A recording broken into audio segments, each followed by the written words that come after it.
Boa noite, Flavião. Fala, Tiagão, tudo em cima? Beleza? Boa Como é que noite, você tá, meu pessoal. velho? Tudo jóia? Vamos lá? Tá Boa me ouvindo noite, bem? pessoal. Alto e bom tom. Então Isso vamos lá. aí. Boa noite a todo mundo aí. O pessoal tá entrando aí. Sejam todos bem-vindos à nossa live de número 8. Hoje a gente está conversando aqui com o Dr. Flávio Salgado, veterinário volante de longa data aqui na região, hein? Barba branca, tamo aí. Então o que, Flavião, aí? 19, 20 anos de atividade? 19 anos. Cara, em agosto agora, dia 14 de agosto, foi o dia que eu lancei meu primeiro laudo. Então, dia 14 agora faz 19 anos de carreira. Tempo já, hein? Caramba, Tiagão, tem pouquinha história pra contar, tem muita coisa pra passar ainda, mas o que já foi, já, já deu carreira, já deu Já história. tomou muito bolo de não aparecer lá o exame. Isso aí. Pessoal, Já. hoje a gente vai estar aqui conversando com o Dr. Flávio, né? A gente vai estar tratando um assunto que é bem importante na nossa rotina de atendimentos volantes dentro do diagnóstico por imagem, que são os exames de origem cardiológica, né? Então, muitas das vezes a gente acaba, os clínicos de modo geral, acaba ficando somente no básico, no raio-x e no ultrassom.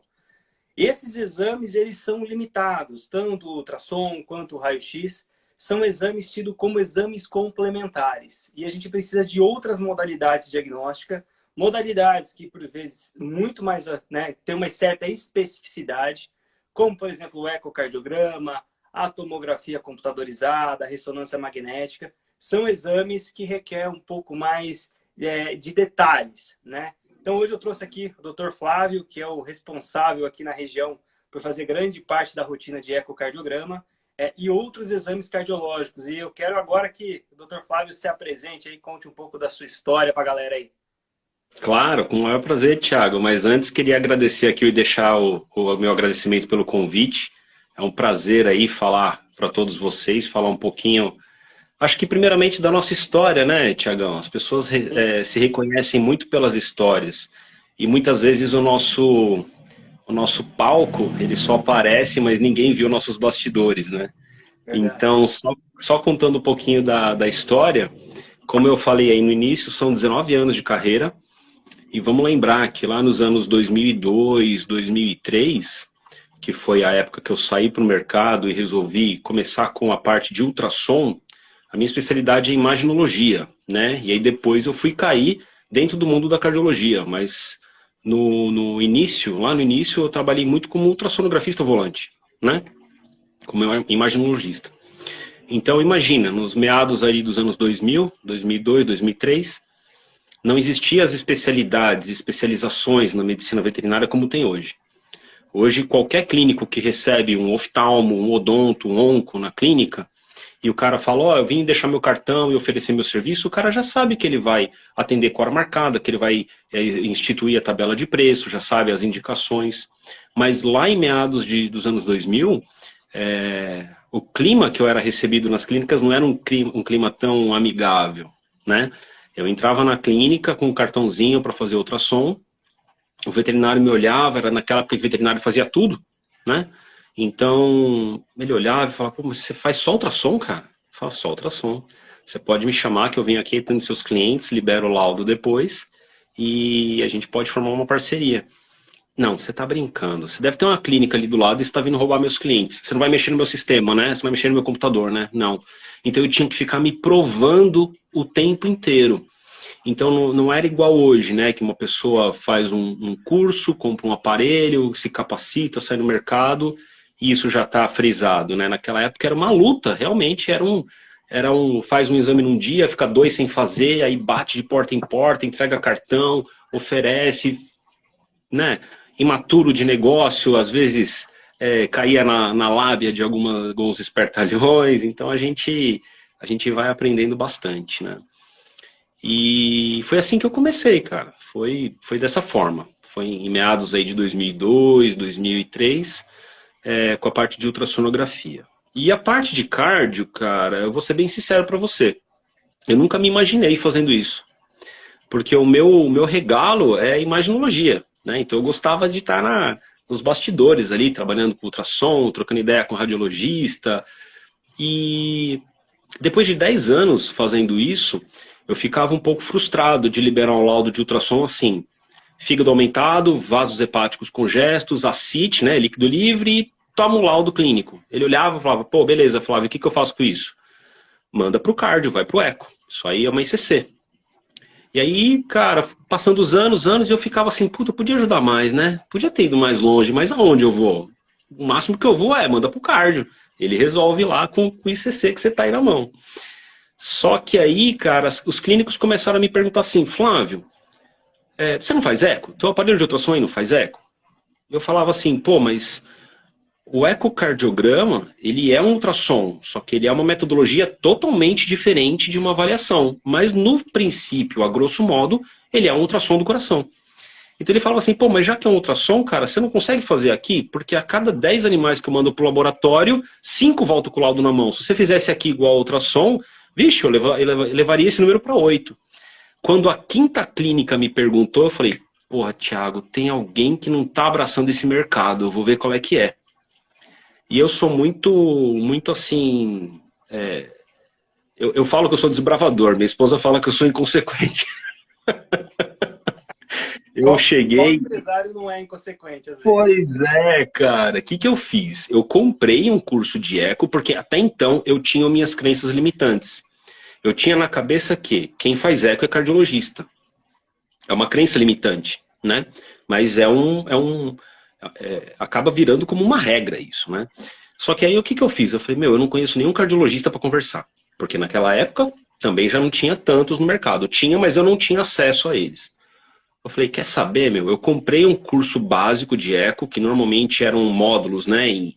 O curso total era feito em um ano, mas eram em 3 blocos de inicial, intermediário e avançado, né? Iniciante, intermediário e avançado. Básico, intermediário e avançado. Eu falei, eu comprei o curso básico e fui lá. Era no interior, a gente se hospedava, ficava lá para fazer o curso todo. No primeiro dia do curso, eu esperei a aula, que era das 7 às 9h30, pro coffee break, né? Aí eu assisti a aula, fiquei lá, deu o coffee break, eu fui lá no cardiologista. Só que aí você sabe como é que é curso, né? Parece paparazzi, né? Eles ficam lá. Eu falei, como é que eu vou tirar esse cara desse miolo aí de tanta gente para conversar com ele, né? Aí eu dei um toque nele assim e falei, escuta, eu paguei o teu módulo só para tomar um café com você. Dependendo da resposta que você me fizer para a pergunta que eu vou te fazer, eu vou embora ou eu dou sequência aqui. Aí foi o jeito de eu fisgar o cara e tirar ele da multidão, porque ele falou, opa, peraí, como assim? O cara pagou o curso, veio aqui para tomar um café? Que café caro, né? Aí eu falei, não, é isso aí, vem cá, vamos conversar. Ó, é o seguinte, eu sou imaginologista, eu tô tendo uma demanda reprimida, tô tendo muito pedido, eu não tinha... Aí contei toda essa história que eu contei aqui para vocês. E falei para ele assim, escuta, se eu fizer todos os módulos aqui, se eu fizer tudo, e um dia você que é um cardiologista renomado recebesse um laudo meu, sabendo que eu não sou cardiologista, que eu sou imaginologista, mas que fosse um trabalho condizente, você tocaria o barco ou você falaria, não, esse cara aí eu vou refazer esse eco porque... Aí ele falou, não, cara, eu vou te responder da seguinte forma, como é que você sabe que você manda um paciente fazer um eco no Provete que é um cardiologista que está fazendo? Porque não é uma especialidade consagrada como se tem na medicina humana.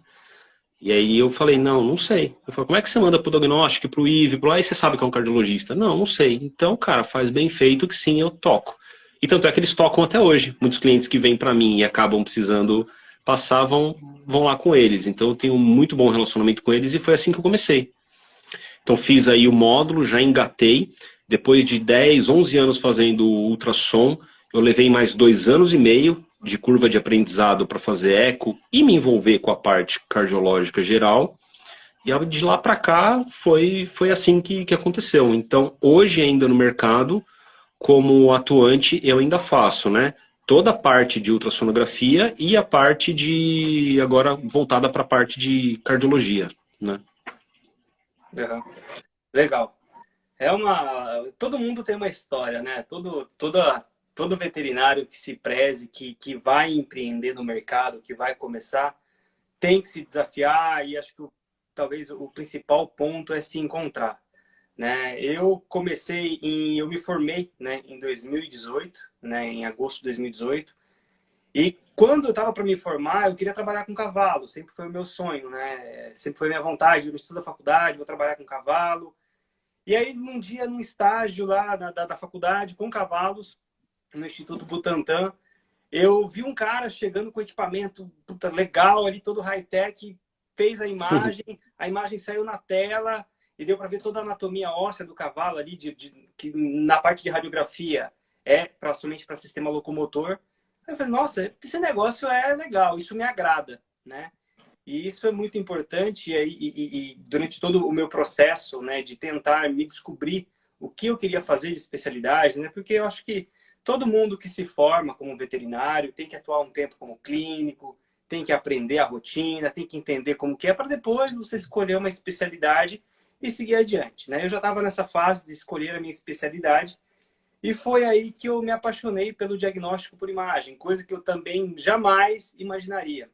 E o que me fez chegar nessa conclusão foi que eu realmente gosto, eu sempre tive muita facilidade com anatomia, com fisiologia, e como eu sou apaixonado por osso, eu gosto muito de biomecânica, aí eu falei, pronto, Legal. a radiologia vai me trazer tudo isso, né? O caminho a ser seguido. Só que não somente de sol vive o homem, né? Também a gente tem que encarar alguns problemas, né, dentro da radiologia, né? A radiologia por si só, a gente não trabalha apenas com o sistema músculo-esquelético, né? A gente trabalha, ou talvez o ponto mais forte que eu tenho hoje é tórax, né? São radiografias de tórax, que para todo radiologista, todo imaginologista, o tórax é um grande problema, é um grande desafio sempre a ser trabalhado. E então aí a gente tem que se aprofundar e ser bom naquilo que a gente faz, né?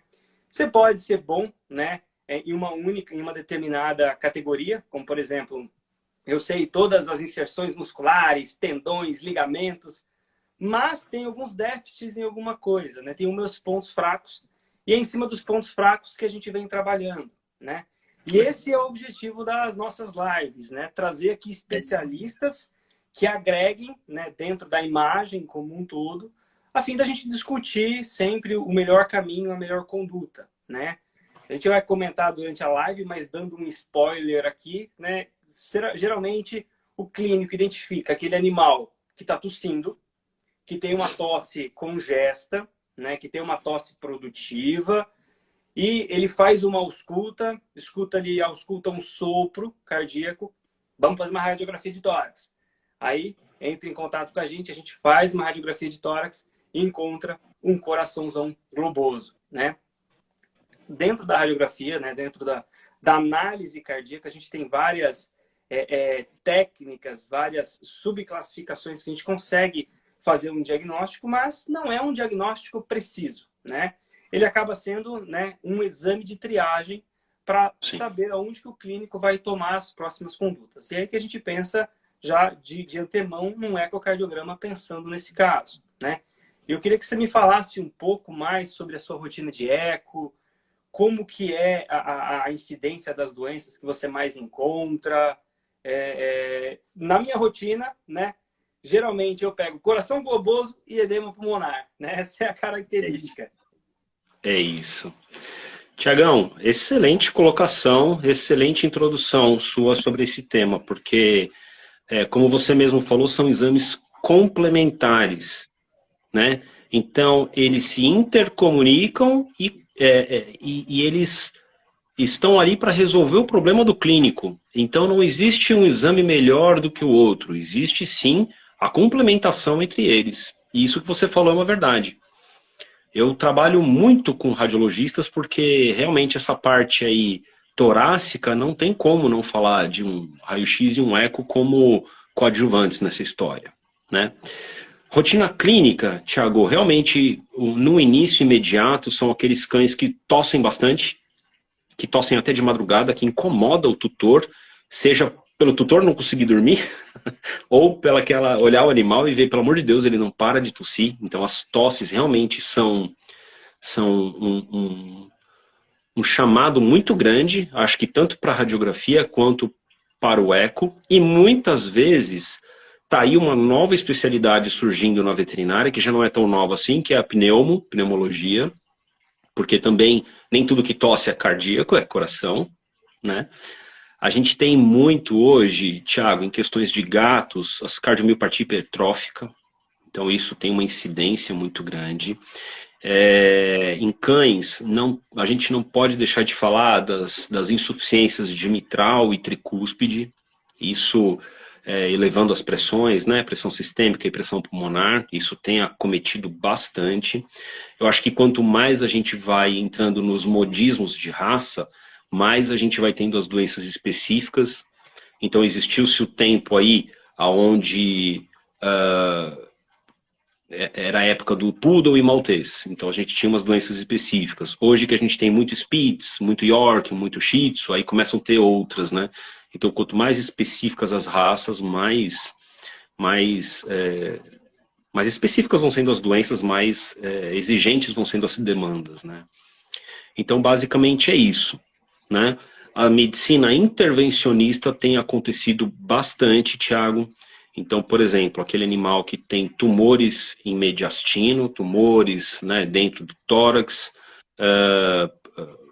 efusões pericárdicas. Então, eu tenho feito muito isso na rotina clínica, tá? Eu vou tentar não ser tão técnico, né, Thiago, porque eu não sei como é que é a mescla do público. Eu não sei se tem tutores ou se é um público extremamente caracterizado como de veterinários, né? Mas a gente vai tentando, o veterinário vai saber interpretar a forma como vamos falando, né? Então, de repente, quem é tutor aí, tem o seu cão em casa, quadros assim. As doenças cardíacas, elas têm alguns quadros específicos, mas outros nem tanto. Então, muitas vezes, um desmaio que se confunde até com convulsão. Então, o tutor chega com esse relato e ele não sabe dizer. Ele não tem o olhar preparado para entender o que é um desmaio e uma convulsão, óbvio. Animais que comem e perdem peso. Então, você vê que aquele animal que tem fome, ele tem apetite, ele come, mas você vê que aparece os ossos. Então, isso a gente chama de caquexia, né? Então, ele tem essa perda de massa muscular e tem essa característica associado com umas fezes mais pastosas, né? Aquela fezes cremosa, assim, que não tem formato e não fica tão durinha. Animais, como a gente relatou, animais com tosses, até mesmo tosses.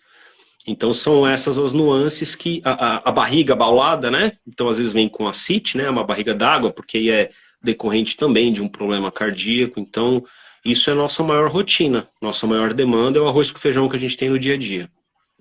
E aí a gente utiliza o ecocardiograma, o eletrocardiograma, a pressão arterial e o Holter, que são os principais exames cardiológicos utilizados na rotina clínica, né?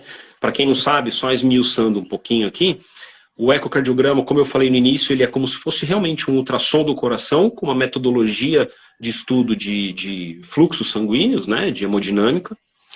O eletrocardiograma, para quem é tutor aqui, não é da área médica, só para vocês entenderem, o eco e o eletro, eles se complementam. O eco é um ultrassom do coração e o eletro, ele vai medir a condução elétrica do coração. Então é como se o coração tomasse choque 24 horas por dia e a gente consegue medir essa eletricidade do coração. Em termos práticos é assim, imagina que você vai acender a luz da sua casa. Se a luz não acende, o que pode estar acontecendo? Ou a lâmpada está queimada, o soquete mal posicionado e o defeito está ali, isso é o ecocardiograma, o ultrassom do coração que vai resolver. Ou se você acende a luz e ela fica piscando, ou acende e apaga, depois acende e apaga, pode ser que o fio esteja cortado. Então o eletrocardiograma vai medir essa condução elétrica, né? Então é uma analogia que eu gosto de brincar para conversar com os tutores, que fica fácil do entendimento. Porque aí normalmente já tem esse mito no mercado, né, Thiago? Ah, mas qual que é melhor? Eu vou pedir o eco ou o eletro? Ah, pede o eco porque tem mais informações. Não, são exames que se complementam, né? Se o animal tem uma arritmia e você pede um ecocardiograma, você fez um pedido errado. Então, nesse caso, o eletro seria melhor. Então, cai aí por terra esse mito que se tem no mercado. Uma orientação. Vai lá. Pode falar, desculpa. Vai lá. E só para complementar, o Holter nada mais é do que um eletrocardiograma, só que é um aparelho que vai com o animal para casa, porque ele é medido 24 horas por dia, porque muitas vezes na hora que você pega o seu pet e leva para o consultório e a gente faz o eletro, por mais que demore 10 minutos para fazer o traçado, pode ser que naquele momento ele não tenha uma arritmia ou uma caracterização de uma doença, mas aí em casa ele tem. Então o Holter é esse trabalho de 24 horas para aferir ele acordado, dormindo, enfim. E a pressão arterial, que na minha opinião não é eu vou chamar de exame, né? Não é um procedimento de triagem que não é de responsabilidade dos cardiologistas, mas que eles assumem esse papel. A pressão arterial é coisa de clínico intensivista, é coisa que deve se ter na clínica, no pet shop, de rotina clínica. Mas os cardiologistas acabam assumindo porque acaba fazendo parte do combo do pacote, né? Fica mais em mãos. Eu sempre, na minha rotina, eu sempre busco orientar, principalmente os clínicos, né? Porque, Flavião, a responsabilidade de orientá-los é do especialista, né? Há a obrigação dele saber? Mas a responsabilidade é nossa, né? Principalmente em orientar quais são os exames que vão levar a um diagnóstico realmente satisfatório, né? Então, por exemplo, ontem ainda isso aconteceu comigo. Um cliente chega e fala, eu tenho R$100 para fazer exame. O que você me indica? Eu faço um raio-x, eu faço ultrassom ou eu faço um eco? Né? Não é assim que funciona. Né? Então é aí que cabe o clínico a sempre orientar. Falar, primeiro a gente tem que começar realmente, né, pensando numa radiografia, vamos avaliar essa silhueta cardíaca, vamos avaliar os vasos pulmonares para ver se esse coração está descompensado, qual o motivo dessa tosse, vamos diferenciar essa tosse de uma pneumonia, de um edema pulmonar, de um deslocamento brônquico que acontece, por exemplo, quando há um aumento de câmaras esquerdas do coração, né? Então, vamos diferenciar para a gente pensar para onde vai seguir, né? Realmente, exato, há necessidade, talvez, de começar com ecocardiograma, há necessidade, agora, a princípio, vamos começar com eletro, a princípio. Isso é a nossa responsabilidade orientar, principalmente, eu acho que minha, né? No fato de ser um exame de triagem para esses casos, né? Às vezes, e não só sua, e não só sua, Thiago. Na verdade, eu posso ir até um pouquinho mais além. Hoje em dia a gente tem como serviços de imagem alguns modelos de negócio. Olha, eu já falando de negócio, né? Eu sou doido disso. Então a gente tem alguns modelos de negócio, né? Eu brinco com os meus colaboradores. O ultrassom ele pode ser feito num hospital veterinário, num laboratório, ele pode ser feito de modelo volante, onde o ultrassonografista vai até as clínicas, o especialista vai até as clínicas, e muitas vezes home care. Então a gente tem vários modelos de negócio. Tudo é ultrassom, mas tudo é diferente um do outro. Isso serve para o raio-x, isso serve para o eco, isso serve para a parte cardiológica. Apesar do exame ser o mesmo, o modelo de negócio diferencia. Eu vou explicar isso. Quando você leva o seu animal num laboratório para fazer um raio-x, para fazer um ultrassom, para fazer um eco, ele vai sair de lá com uma pastinha de laudo, que você vai pegar e vai até voltar, você pega e volta até o seu veterinário. Ele vai abrir essa pasta, vai ler esse laudo, e aí ele vai instituir a terapêutica. O modelo hospitalar e volante, o profissional se desloca até o pet shop, a clínica onde o seu animal está sendo atendido, e lá, presencialmente, o veterinário imaginologista, o veterinário cardiologista, o especialista, está de corpo a corpo com o seu clínico. Então eu considero essa segunda modalidade, Thiago, como se fosse uma consultoria. Porque a gente acaba tendo esse olho no olho, a gente acaba conversando, o clínico fica com algumas dúvidas e ele fala, pô, Thiago, e aí, o que eu posso pedir? Cara, eu peço 2 ou 3 projeções. Ele está ali no olho a olho.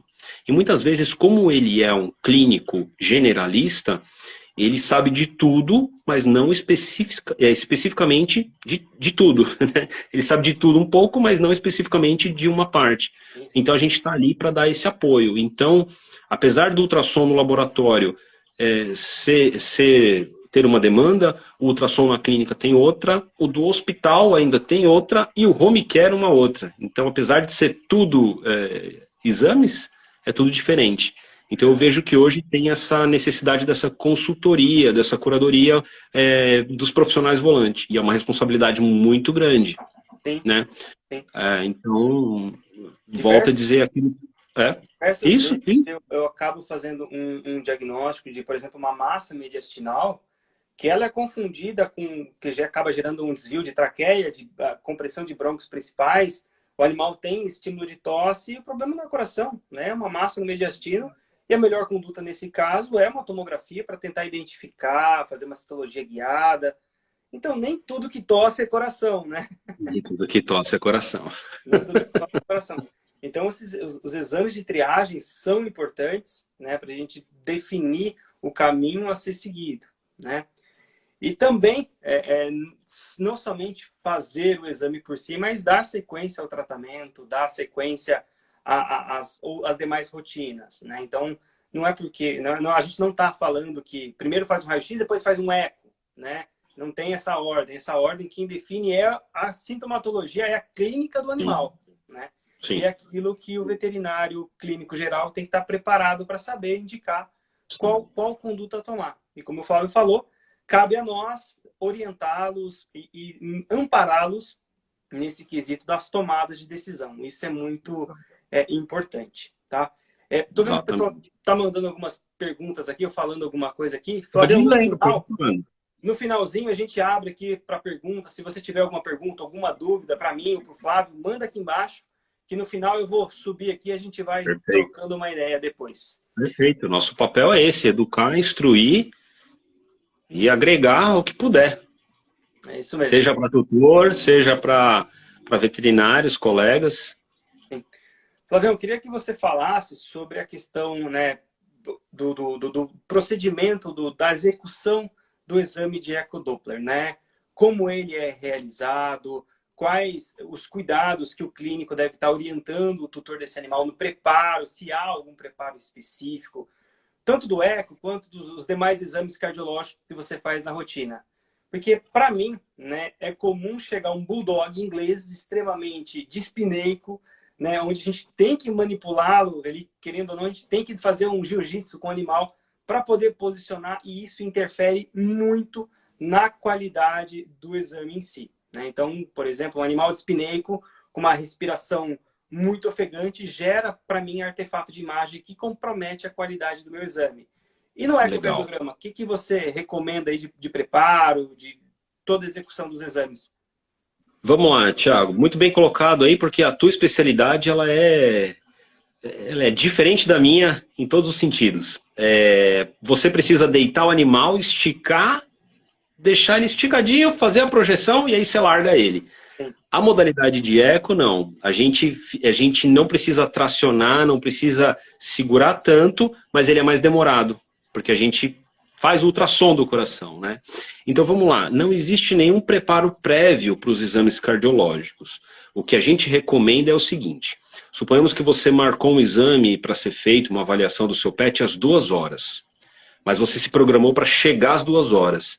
Então é assim, provavelmente eu já vou estar na sala com o equipamento montado, eu vou te receber, então você vai mal entrar na clínica, já vai subir para a sala para ser atendido. Então o animal está no carro, ele está ofegante porque estava quente no carro, ou ele acabou subindo a escada. Então a gente pede para chegar uns 15 minutos antes, para o animal se ambientalizar. Para ele sair do carro, tomar uma água, ficar na recepção, arzinho condicionado, deixar ele tranquilo. Essa agitação do animal atrapalha os exames? Eco e eletro, não. Não requer preparo prévio e ele não atrapalha e não gera artefato. Mas se a gente tiver que medir a pressão arterial, vai dar alterado. Então, se o animal chega esbaforido, é a mesma coisa que você correr numa esteira e depois, né, você está com o coração acelerado. Então, isso interfere, sim, nessa aferição. Mas, então não tem preparo prévio. Só tem esse zelo de chegar sempre com horário de folga para o animal se acalmar.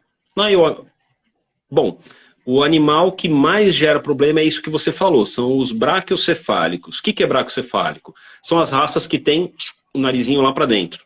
Então, bulldogs, pugs, aqueles mastifes, boxer, todos os animais bochechudão e narizinho para dentro, eles têm um problema respiratório já anatômico e ficam ofegantes por natureza. Então, é bom sempre chegar um pouquinho antes. Como é que o exame ele é realizado, né? Tanto o eco quanto o eletro, nós deitamos o paciente na mesa, tem um colchãozinho a ser colocado, o animal é deitado na mesa. No caso do eletrocardiograma, são pequenas garrinhas que são colocadas nos membros dele, e aí você vai ver os batimentos na tela do monitor, e a gente tem algumas tem uma metodologia para aferir e laudar isso, avaliar as doenças. O ecocardiograma, na região aqui da axila do animal, a gente faz uma tricotomia. Tricotomia, o que que é? Com uma maquininha ditosa, a gente faz um quadradinho, né? Raspa os pelos. Em gato, a gente prefere não fazer isso, né? Em gato, eu prefiro molhar com bastante álcool e depois passar o gel. Fica mais lambuzado, mas o fato de eu ligar a máquina, por mais silenciosa que seja, o gato já fica... Ele já é um animal estressado por natureza. Pelo fato de você colocar na caixa e levar até o pet shop fazer o exame, já é um movimento estressante. Então a gente procura não raspar. Mas em cães que tem o pelo mais denso, a gente faz uma raspagem e ali naquela região passa o gel e faz como um ultrassom que a gente está habituado a fazer em nós, né? A pressão arterial são pequenos manguitinhos que a gente coloca no animal, infla, igual a gente mede no médico, né? Infla, só que tem um aparelhinho que é um Doppler, é uma pastilhazinha que a gente coloca na região da palmar aqui do animal. E eu me habituei a utilizar um fone de ouvido, Thiago. Porque na hora que a gente põe essa pastilhinha, que se chama Doppler, o aparelho ele faz um barulho, né? É a pressão, é o pulso do animal, né? A gente ouve a pulsação. E o animal às vezes se assusta. E pelo fato dele se assustar, aumenta a pressão. Então eu coloco um fone de ouvido e só eu ouço e só eu faço essa aferição, porque para gatos funciona muito bem. E para cães eu comecei a perceber que eu tive uma melhora nesse sentido. Então, dessa forma que funcionam os exames cardiológicos.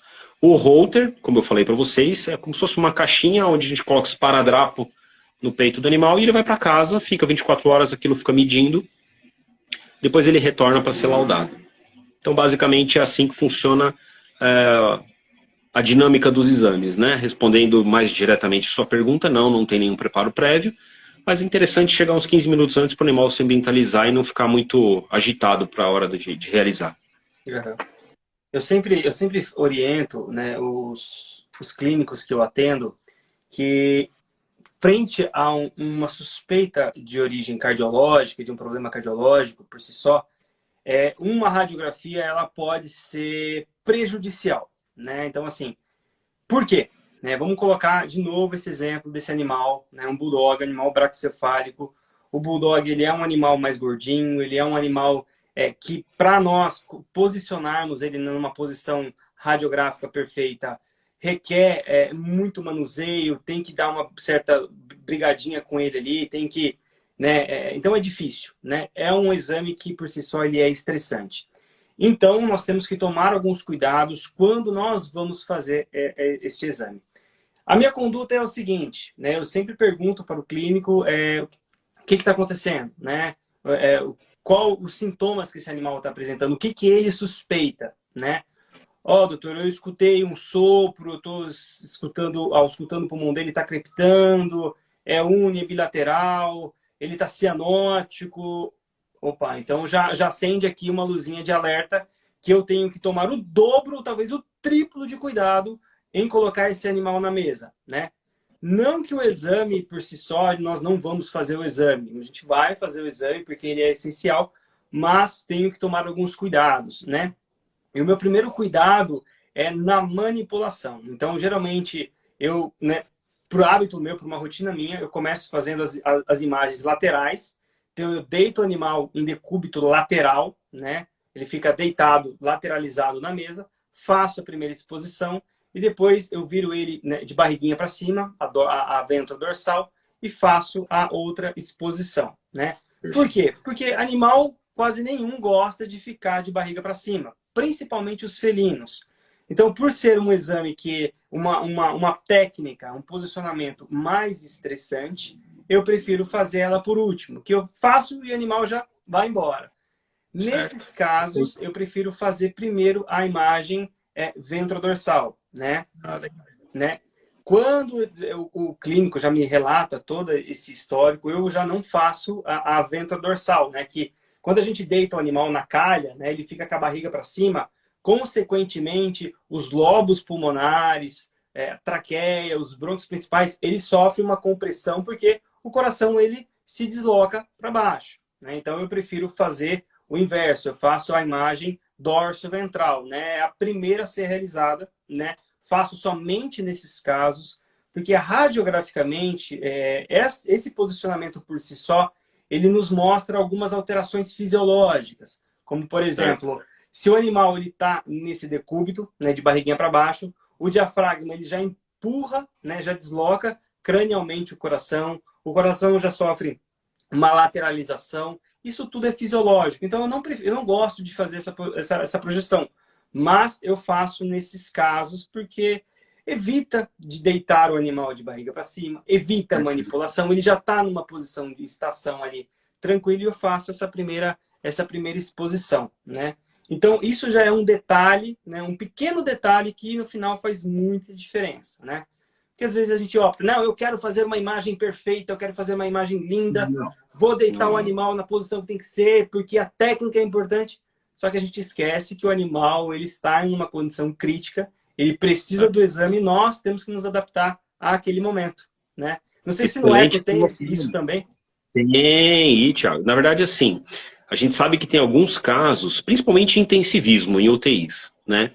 Que existe a necessidade de ser realizado o exame. Por exemplo, um ultrassom. Realmente, se o animal está lá, ele precisa passar por um ultrassom. No caso do ecocardiograma, não existe exame de emergência. Porque é o seguinte, nos cardiopatas descompensados, eles acabam tendo efusões. Vamos traduzir isso para os telespectadores que não são da área médica, né? Tem algumas doenças cardíacas que, quando elas descompensam, o animal tem derrames líquidos, tanto em tórax quanto em abdômen. Nos casos específicos de tórax, o animal ele acaba ficando sentado, né, bundinha sentada, as patas estendidas e quer tentar respirar, porque realmente o pulmão dele está embebido em água. A sensação é que você mergulhou numa piscina, ficou lá 2 minutos, quando deu o seu tempo de ar, você quer sair, alguém te empurra para baixo. Então realmente ele está com dificuldade de respirar. Aí eu vou lá e vou pegar e virar ele de lado para fazer o exame, ele tá nem vai ser um exame bem feito e nem era para ser pedido um exame. Então assim, normalmente quando me ligam pedindo, olha, eu preciso de um eco de emergência. Opa, por que é emergência? O que está acontecendo? Não, estou com suspeita de efusão. Opa, você não precisa de um eco. Você precisa equilibrar, estabilizar esse animal e a gente marca para fazer um eco mais para frente. Não que ele não precise fazer, precisa, mas não agora. Ou a gente tem também, Thiago, uma evolução da parte cardiológica, que na verdade é o ultrassom torácico.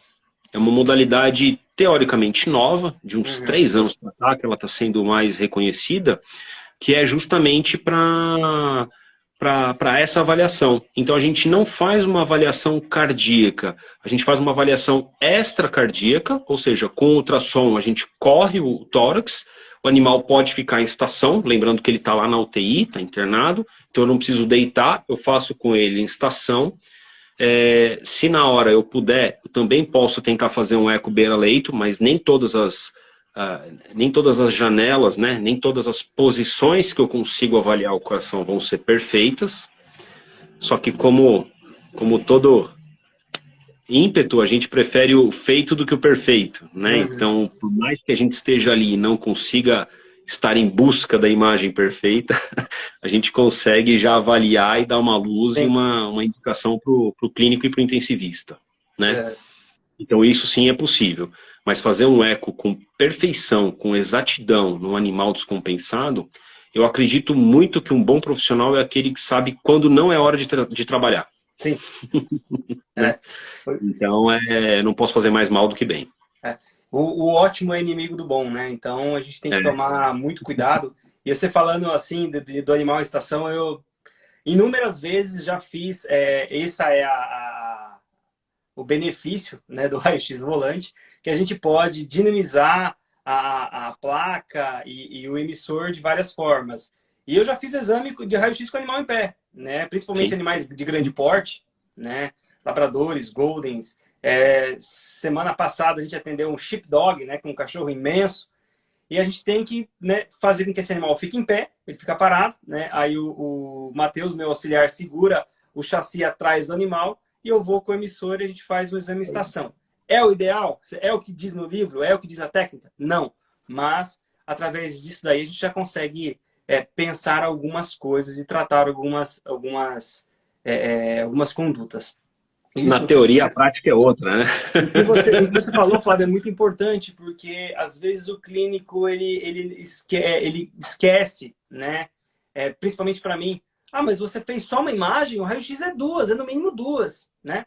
Mas eu não consigo virar um animal de barriga para cima, eu não consigo posicionar, o animal está com muita dor, principalmente nos exames de coxo femoral, o animal está com muita dor, eu não consigo estender, eu não vou estender, fazer o animal sentir o dobro de dor por um benefício de uma imagem linda para mim colocar depois no Instagram.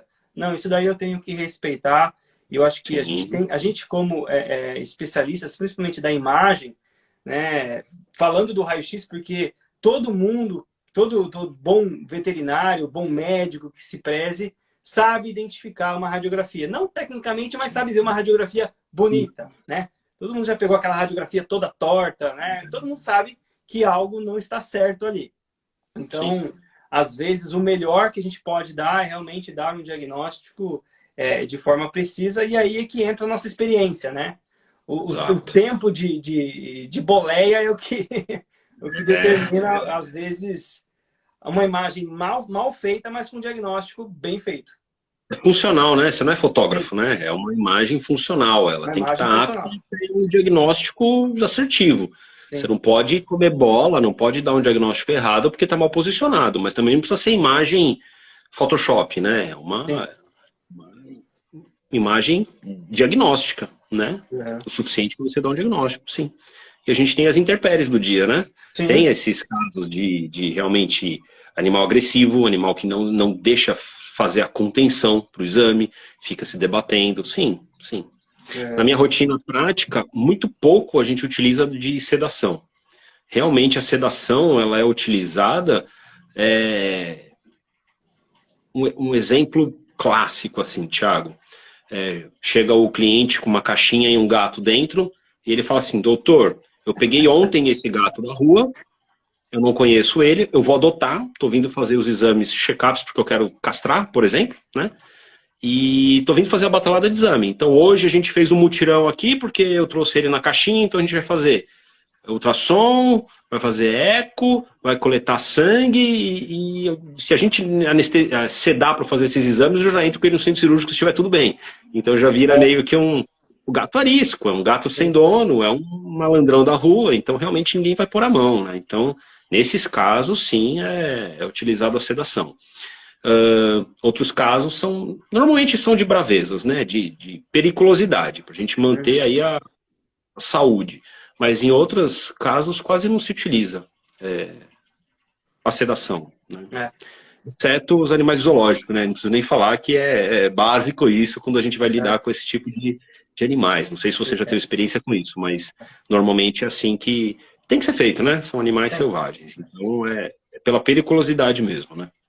Na minha rotina, exames com sedação também se enquadram, né, nesse quesito de animal que é irracível, animal que é bravo, animal que é muito grande, ou às vezes o animal que está com uma sensibilidade dolorosa muito intensa, né? Salvo as exceções, principalmente para planejamentos cirúrgicos, né, onde eu preciso ter um posicionamento anatômico perfeito, né? Aí não tem como, né? O animal tem que ser sedado, né? Mas aí a gente precede sempre com exames pré-anestésicos. É como se fosse um procedimento cirúrgico, né? Para fazer toda essa sedação, essa anestesia, para mim conseguir ter uma imagem perfeita, né? Então, por exemplo, a TPLO, que é um exame que a gente faz para fazer mensuração do platô da tíbia, eu não posso ter 1 milímetro de rotação, porque senão na cirurgia, no meu planejamento, já vai dar errado. Então, é um planejamento cirúrgico, né? O animal sempre se mexe, sempre dá uma puxadinha, tá com dor. Então, aí a gente realmente acaba abrindo mão de fazer uma sedação. E essa, Flávio, até era uma pergunta aqui do nosso roteiro, que eu tinha bolado aqui. Sedação, anestesia, isso daí interfere nos exames cardiológicos, no eco, no eletro? Eles não interferem, Thiago, eles não interferem. É lógico, quando a gente fala de coração, eu sempre tenho em mente sistema circulatório. Então, toda vez que a gente fala de cardiologia, não é só o coração, né? De todo um sistema circulatório. Então, a gente está tratando de uma bomba e de vários mecanismos. Quando a gente seda o animal, a gente, teoricamente, está diminuindo o metabolismo. Então, por exemplo, num exame, eu espero encontrar uma bradicardia, traduzindo para os ouvintes da não área médica, bradicardia é como se o coração estivesse batendo, funcional, mas um pouquinho mais devagar. É como se você estivesse dormindo, e taquicardia é como se você estivesse na esteira. Então o coração ele fica taquicárdico, ou então ele começa a ficar um pouco mais devagar. Então isso, lógico que a gente, no laudo, a gente vai relatando isso. Ligeira bradicardia, pois está sob sedação com fármaco tal. Normalmente é relatado isso. A gente acaba colocando isso. Mas assim, hemodinamicamente não interfere não, Thiago. Mas tem as drogas específicas. Sim. Tá? Tem as medicações específicas. Né? Certo. Então não interfere dessa forma, não. E eu tenho uma curiosidade minha aqui sobre o laudo, né? Porque o laudo da radiografia ele é tão específico, né? Eu confesso que ler um laudo de eco para mim, ver, né, aqueles desenhos ultrassonográficos, né? Que não sei se pode chamar de desenho, imagem, enfim, ela tem aquela coloração azul, vermelho. Como que é, Flavião, o laudo do eco? Como que vocês têm um padrão a seguir? Como que funciona? Vamos lá, falando por partes, né? Então, vamos lá. O ecocardiograma, ele é um ultrassom. Só que ele tem uma metodologia diferente para estudo cardíaco. Ou seja, é um ultrassom que existe os recursos Doppler a ser utilizado, né? O Doppler, então, é uma janela. Existem vários modelos de Doppler. Na cardiologia, nós usamos 3, né? Se a gente contar com o Doppler tecidual, 4, mas a via de regra são 3. O Doppler colorido, que é muitas vezes você está olhando o imaginologista trabalhando, está fazendo eco, você vê lá o coração batendo, de repente ele liga um botão, aparece uma caixinha e aparecem umas cores, né? Sim. Aquelas cores, elas indicam a direção do sangue, né? Então, na hora que eu ponho o transdutor lá no peito do animal para avaliar o sangue que está indo em direção ao transdutor, ele fica colorido de azul, e o que está se afastando de vermelho. Tão simples quanto isso, tá? Não tem nada de oximetria. A coloração azul e vermelho não tem nada a ver de sangue arterial e venoso. Isso aí é um mito, isso aí é uma falácia que todo mundo fala, mas os aparelhos já são caros. Se tivesse essa oximetria, seria o triplo do preço. Então não tem esse tchan todo, não. É mais simples, né? Só a direção do fluxo. E aí a gente, tendo toda a hemodinâmica, tendo tudo na cabeça, sabe avaliar aquilo lá. E aí a gente tem os Dopplers que se chama pulsado e contínuo, que nada mais é que quando você liga, você vê aquelas linhas, né? Aquele barulhinho do eco, que a gente mede a velocidade e sentido de fluxo, né? Então, essa é a metodologia utilizada para fazer a avaliação. E eu acho que eu me perdi. Você tinha me perguntado mais alguma coisa. Sobre o laudo. Sobre o laudo. O laudo parece uma sopa de letrinha, né? Sim. A gente costuma brincar dentro do meio da cardiologia que é assim. O laudo de eco, ele é cheio de números, cheio de nomenclaturas, 2 páginas de laudo, e que o clínico generalista, quando pega, ele só lê a conclusão. E o cardiologista, quando ele pega, ele nunca lê a conclusão, ele lê todo o corpo do laudo, né? Uhum. Porque realmente o que interessa é o meio do laudo, porque é onde você consegue avaliar frações de encurtamento e de ejeção, diâmetro diastólico, que são, na verdade, dados que deixam o clínico a par do utilizar ou não diurético, utilizar ou não inibidores de ECA. Bom, aqui já é um assunto específico do profissional clínico, né? Talvez aí os seus telespectadores que não são da área médica fiquem um pouquinho surpresos, mas ignorem isso, porque quem é o clínico a gente sabe o que está falando. Então, os clínicos normalmente eles têm um pacote, né, de drogas a serem dados, e eles leem a conclusão e já administram. Então a gente está ali para instruir e trabalhar junto.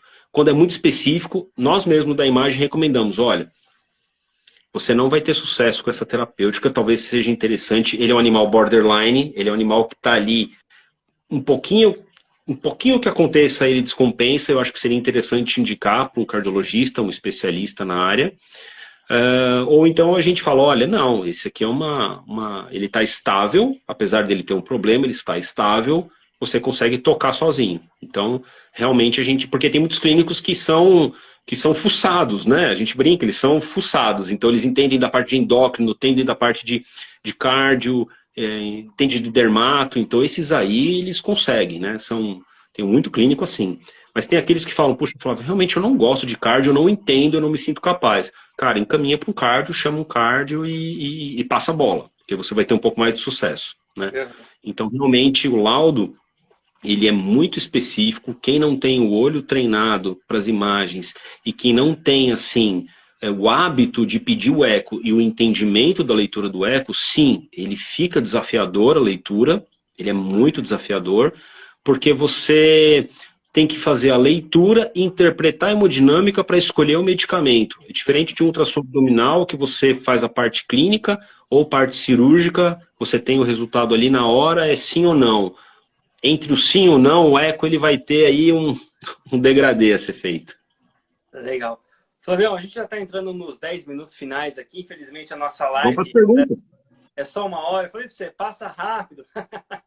Eu queria já entrar nas perguntas aqui que chegou. Tem algumas perguntas aqui. Deixa eu dar uma filtradinha aqui.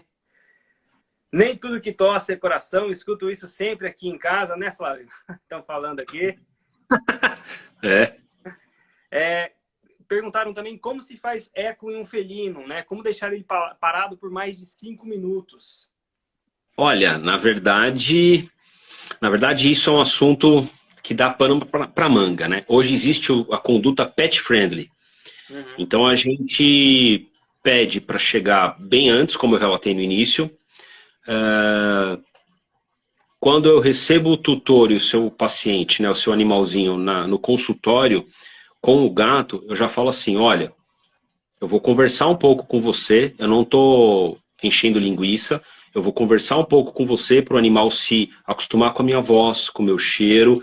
A gente não vai ficar deixando as pessoas baterem na porta e ficar entrando o tempo todo no consultório, então a porta vai ficar fechada. Deixa o gato solto, rodar pela clínica um pouquinho. É bacana levar aquele Feliway, não sei se todo mundo está acostumado com isso, ou mesmo aquele spray de lavanda. Cara, funciona muito, muito bem, tá? Fica uma dica aí, talvez até para o raio-x isso resolva. O animal ele fica bem calmo, ele fica um pouco mais tranquilo. E realmente, a gente tem que deitar o animal de lado. O tutor ele tem que ter controle do seu animal, tá? A gente não é domador de circo, não vou com chicote com cadeira, não é circo, né? As brincadeirinhas da infância. Não é assim, é uma conduta totalmente pet friendly. Eu evito usar máquina de tosa, tom de voz sempre, nada de muito espalhafatoso e brincadeiras durante o exame para dar risadas, e é sempre muito tom de voz ameno. O gato não é um cachorro pequeno, ele tem a sua pegada diferente. A gente tem que ter cautela com isso. Sim, beleza. Mais uma outra pergunta aqui. Para exame pré-anestésico, solicitar eco ou só o eletro traz informações suficientes para a segurança da anestesia? Para esse objetivo, qual seria mais indicado? É muito vago, tá? Então, na verdade, a resposta disso é o seguinte. O clínico, ele tem que estar apto a fazer a triagem. Então, ele vai receber o animal na clínica e vai querer fazer uma cirurgia. Sei lá, vamos supor uma castração. Uma cirurgia de retirada de baço, sei lá. Ele vai ter que auscultar o animal. Se ele ausculta sopro, crepitações, igual você falou, que é a indicação do raio-x e tudo, ele direciona para o eco. Porque aí a gente está falando em problemas valvares. Então o clínico vai lá, ausculta o coração, ele vê. Vamos pedir um eco. Se ele vai lá e ausculta o animal, e ele ausculta assim, tum, tududum, tum, tum, tum, aí é um problema de ritmo, né? Então aí recomenda-se o eletro. Mas o mundo perfeito é que o animal vá para um exame cardiológico pré-anestésico com eco, eletro e pressão arterial. Porque a gente sabe que, por exemplo, animais que têm tumor no baço e que precisam ser operados, eles têm uma ligeira arritmia no eletro. Fez a cirurgia, corrigiu, isso sana. Porque muitas vezes por dor e desconforto acaba gerando uma contração irregular. Então, a gente fala que sempre esse pacote, esse combo, ele é interessante. tá? Não sei se eu respondi com exatidão, mas é porque não tem uma resposta exata. Sim, Cada sim. caso é um caso, cada bolso é um bolso, mas existe um mundo perfeito. Que o mundo perfeito é hemograma, função renal, função hepática, um ultrassom, eco, eletro, PA, e aí a gente estuda, junta as pecinhas do quebra-cabeça e avalia o risco cirúrgico ou não. Minimiza o risco cirúrgico, tá? Não é 100% assertivo. Legal. Flavião, estamos encerrando aqui, já está dando o time. Quero agradecer a sua presença, a sua participação aqui, por aceitar o nosso convite. Se você está entrando agora na live aqui, no finalzinho, a nossa live vai ficar gravada tanto aqui no meu perfil quanto no perfil do Flávio. Depois é só reassistir e reaprender novamente as condutas. Flavião, muito obrigado, cara. Dragão, obrigado você pelo convite. Espero aí ter superado as expectativas. Foi um grande prazer aqui para mim participar. E tamo junto, vamos se encontrar no mercado para continuar rodando aí trabalhando. Bora lá. Flávio, muito obrigado. Até a próxima aí, até breve. Valeu, tchau, tchau. Valeu, gente. Tchau, tchau.